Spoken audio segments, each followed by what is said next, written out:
Assalamualaikum warahmatullahi wabarakatuh. Alhamdulillah, alhamdulillahi rabbil alamin. Wassalatu wassalamu ala asrafil anbiya'i wal mursalin wa ala alihi wa sahbihi ajmain. Amma ba'd. Allahumma salli wa sallim wa ala alihi wa sahbihi wa sallim. Yang kami hormati Bapak Profesor Dr. H.M. Nasor MSI dan Bapak Dr. Sunarto MPDI sebagai dosen mata kuliah kepemimpinan dan perilaku organisasi, dan rekan-rekan sekalian yang dirahmati Allah Subhanahu wa taala. Baiklah, saya Riko Tempati, mahasiswa manajemen pendidikan Islam. Pada kesempatan yang berbahagia ini, saya ingin menyampaikan makalah dengan materi sejarah kepemimpinan. Baiklah, masuk kepada latar belakang dari pembahasan ini. Konsep kepemimpinan di dalam Islam memiliki dasar yang sangat kuat, di mana dasar dari kepemimpinan itu adalah berdasarkan nilai-nilai keislaman, dan jauh dari itu bukan hanya sekedar berdasarkan nilai-nilai keislaman, tetapi juga diterapkan, dicontohkan langsung oleh baginda Rasulullah Sallallahu Alaihi Wasallam, Nabi kita Muhammad Sallallahu Alaihi Wasallam. Di dalam kepemimpinan Rasulullah, yang mana bagaimana Rasulullah SAW keberhasilannya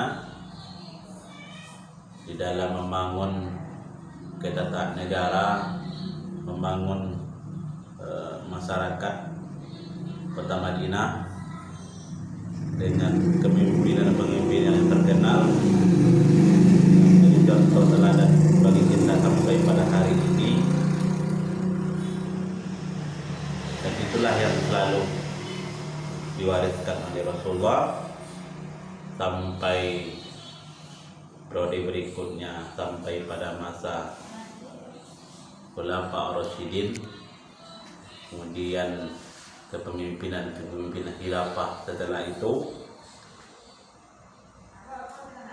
terus dianut dan diwarisi oleh kepemimpinan setelah baginda Rasulullah sampai pada masa Abbasiyah dan juga masa Bani Umayyah. Namun kita lihat di akhir masa runtuhnya khilafah Islamiyah, yaitu runtuhnya Kesultanan Turki,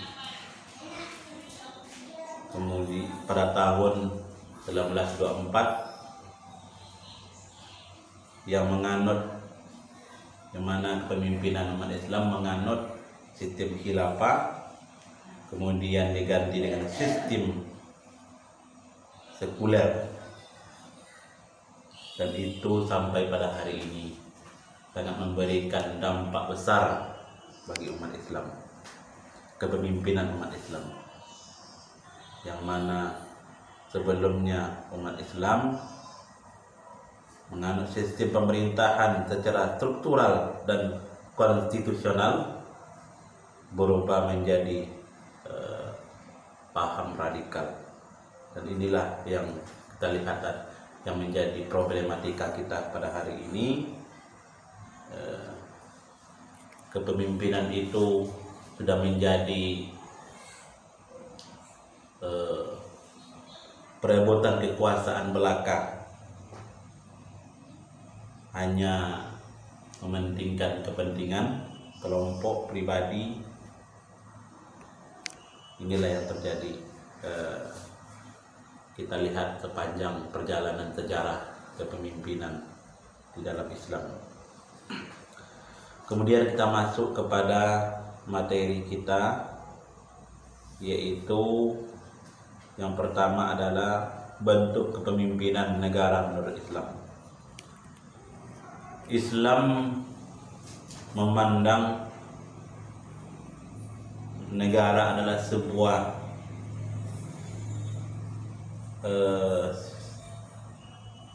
ranah yang tidak bisa dipisahkan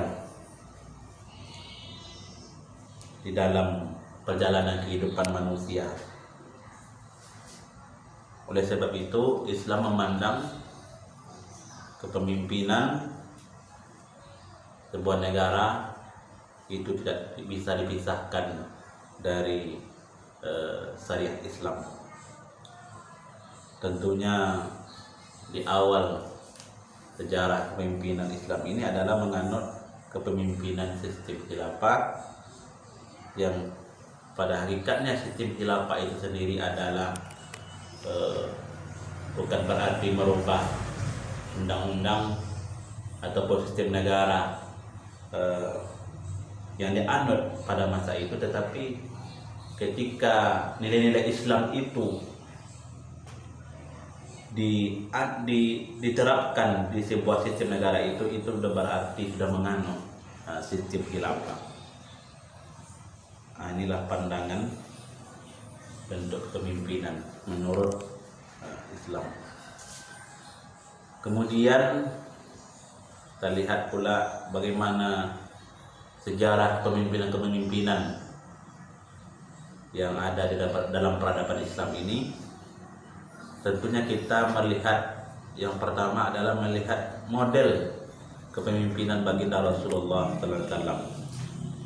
Kalau kita lihat sejarah bagaimana Rasulullah sallallahu alaihi wasallam sukses dalam kepemimpinan sebagai kepala negara, sebagai kepala agama, kepala suku, kita lihat Rasulullah sallallahu alaihi wasallam adalah pemimpin yang sukses, pemimpin yang berhasil. Apa model pemimpin Rasulullah itu? Tentu yang pertama adalah pendekatannya adalah bahwa kepemimpinan Rasulullah itu tidak bergeser dari nilai syariat. Tentunya nilai syariat agama Islam. Kemudian keteladanan Rasulullah SAW sejalan antara perkataan perbuatannya. Inilah yang menyebabkan keberhasilan kepemimpinan. Kemudian mengayomi terhadap masyarakat.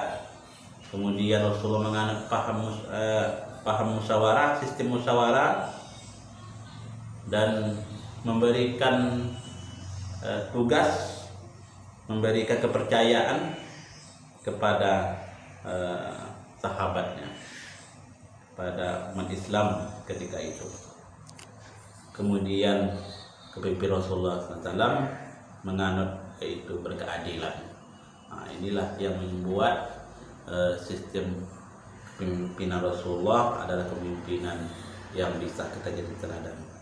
Kemudian kita juga bisa belajar bagaimana kepemimpinan orang-orang setelah Rasulullah SAW, tentunya Khalifah Rasyidin. Kemudian diikuti kepemimpinan umat Islam berikutnya sampai hari ini. Tentu banyak yang bisa kita ambil keteladanan, termasuk juga di negara kita Indonesia. Kita juga bisa banyak mengambil pelajaran dari kepemimpinan tokoh-tokoh kita yang mendahului kita, dan juga dari sistem kepemimpinan yang dianut oleh lembaga-lembaga atau ormas organisasi umat Islam. Tentunya kita ambil contoh saja di sini, ormas yang terbesar di Indonesia adalah yang pertama Muhammadiyah. Kita bisa belajar dari bagaimana kepemimpinan organisasi Muhammadiyah, yang mana pendekatan kepemimpinannya adalah sebagaimana yang dicetus pertama kali oleh pendiri Muhammadiyah itu sendiri adalah Kiai Haji Muhammad Dahlan, di mana juga mengutamakan kepemimpinan keteladanan. Kemudian kepemimpinannya adalah melalui pendekatan tabligh dan juga pendidikan, ekonomi, dan sastra. Jadi pendekatannya adalah pendekatan sosial, berkebudayaan, dan pendekatan interaktif antar berbangsa dan bernegara dan dalam kehidupan bermasyarakat. Kemudian kita lihat pula bagaimana kepemimpinan NU. Nahdlatul Ulama sebenarnya antara Muhammadiyah dan NU secara pergerakannya adalah tidak jauh berbeda, caranya berbeda, tetapi tujuannya sama. Akhir dari kepemimpinan itu, kita lihat bagaimana NU dengan mengedepankan manajemen organisasi yang baik. Kemudian kita melihat bagaimana pendekatan kepemimpinan organisasi ini, yaitu pendekatan budaya, pendekatan pendidikan, kemudian pendekatan ruang lingkup yang berkaitan dengan situasi budaya setempat. Nah, inilah yang bisa kita jadikan pelajaran, bagaimana kita mengambil pelajaran dari sejarah kepemimpinan, mulai dari baginda Rasulullah SAW, kemudian orang-orang sesudahnya, dan sampai pada hari ini tentu banyak sejarah kepemimpinan yang bisa kita ambil pelajaran. Nah, inilah barangkali materi dari sejarah kepemimpinan ini yang dibahas dalam mata kuliah kepemimpinan dan perilaku organisasi. Demikianlah yang dapat saya sampaikan. Tentunya dalam menyampaikan ini banyak kekurangan. Tentunya saya akan memerlukan bimbingan, dan mohon maaf atas segala kesalahan kekurangan. Assalamualaikum warahmatullahi wabarakatuh.